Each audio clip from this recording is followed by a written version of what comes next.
Yeah, so Justin Jefferson gets, 4 years, $140 million, largest contract ever for a non-quarterback.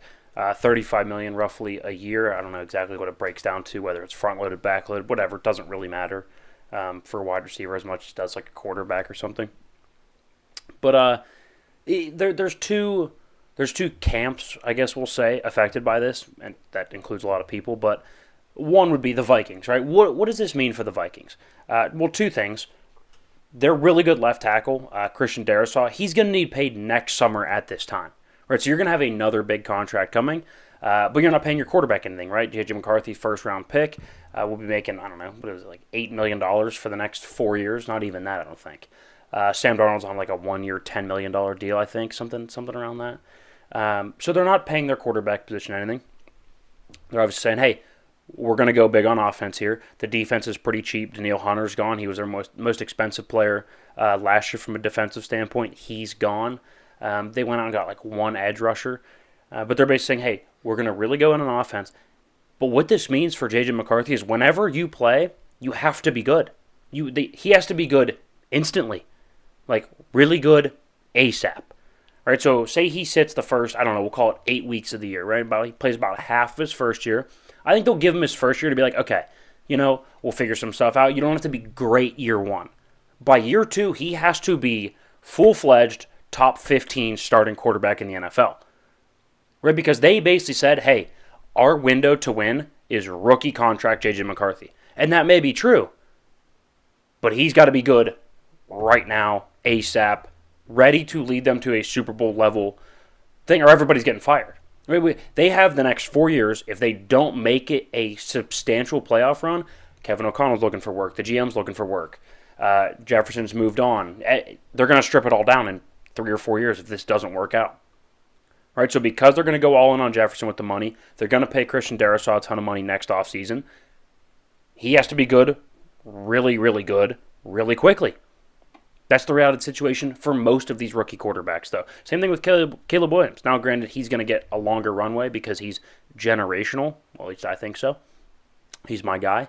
But he's going to have to be good, too. So that's the Viking side of it. They're basically saying, hey, we think JJ is going to be really good, and he's going to have to be really good because we're going to go all in on every other position. We're going to go spend money and just pray because we have a cheap quarterback that we can get to the Super Bowl, load up the roster, and he's going to be good enough to get us there, a la Brock Purdy, Jared Goff, etc. Okay, that's what it means for the Vikings. What's it mean for the NFL?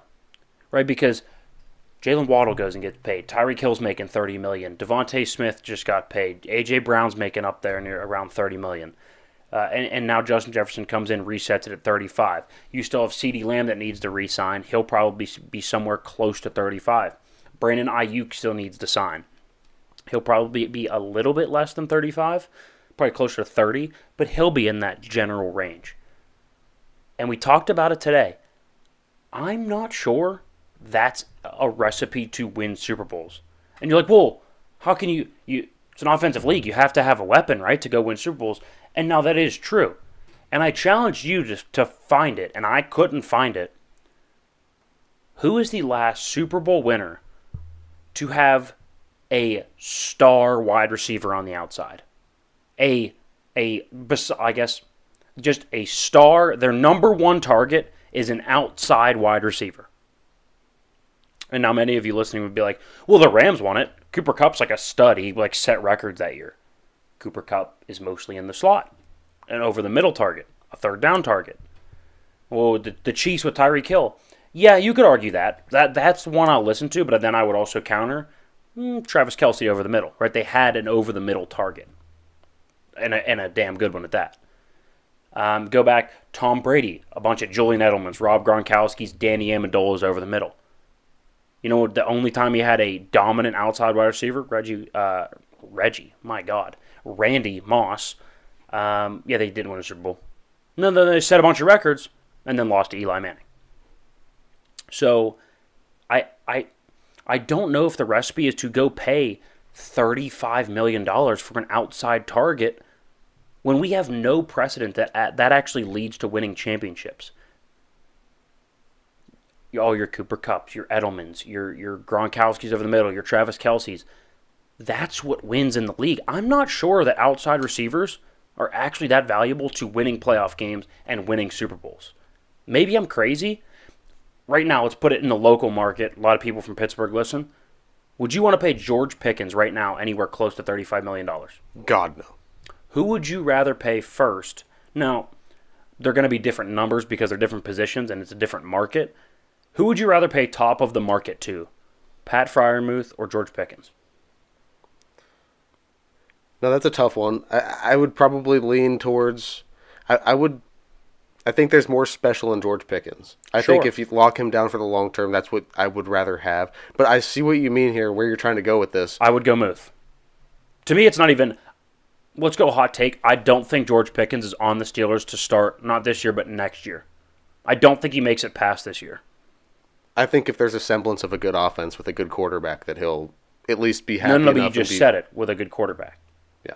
Do you really think he's going to be like, oh yeah, Russ and Justin Fields are my We have guys? yet to see any of those two in Pittsburgh uniforms. Correct. I'm not saying it's going to be great, but I'm going to say it's going to be better than what they've had. Could be. It could be. The point is, I 100% agree with you, though. I would not pay a receiver $35 million. Cool. That is wild. The thing you have to remember here is the rate of injury, too, is so much different in a receiver. Like, these are guys that are getting hit over the middle all the time. Sure. They go out. A lot of them are very slender nowadays. I think that's what will do it as well. But I'm just not convinced that an outside receiver is the best way to win. No, and that's not what you should build around. That should not be the cornerstone. Well, yes, obviously the quarterback should be the cornerstone. They're just hoping J.J. McCarthy will be that cornerstone. Yeah, but you don't have to pay him. Right. But you don't have to pay him. And it's a really tough spot to be in because it's like, what are you going to do? Let Justin Jefferson hit the market? What, are you just going to let him walk? No, you have to make him an offer. You have to make him an offer. Well, you have to make him the offer, right? There's only one offer on the board for Justin Jefferson, and it is the highest paid receiver ever. Right, but if you really believe in what J.J. McCarthy's going to be, then you wouldn't really worry about keeping him around Justin Jefferson all that much. If you thought he was going to be number one, top of the league in like 2 years, you would just go find the next receiver. Sure, but I would also counter that with saying, do you think there's I'm going to lose my job? Are you going to be the GM that trades Justin Jefferson is my question. No. Do you have the balls to do that? I don't. No, but I think he's there almost purely to just make sure that JJ is as comfortable as he can possibly be. I don't think that's a bad thing. Some sort of weapon. Right, I don't know. By the way, I don't hate them signing just. I would have signed him as well. I'm just saying, I think that unless J.J. McCarthy comes out and he is a top 10 quarterback within the next 2 years. It looks like a bad decision. Yes, correct. Maybe not bad decision, but I don't think it is a Super Bowl winning decision. Yeah. For a lot of teams, being good and getting to the playoffs is enough, and that's fine. And the problem with the Steelers is that they've been fine with that for the last decade and a half. It's not been fine. With mediocre, yeah. Right.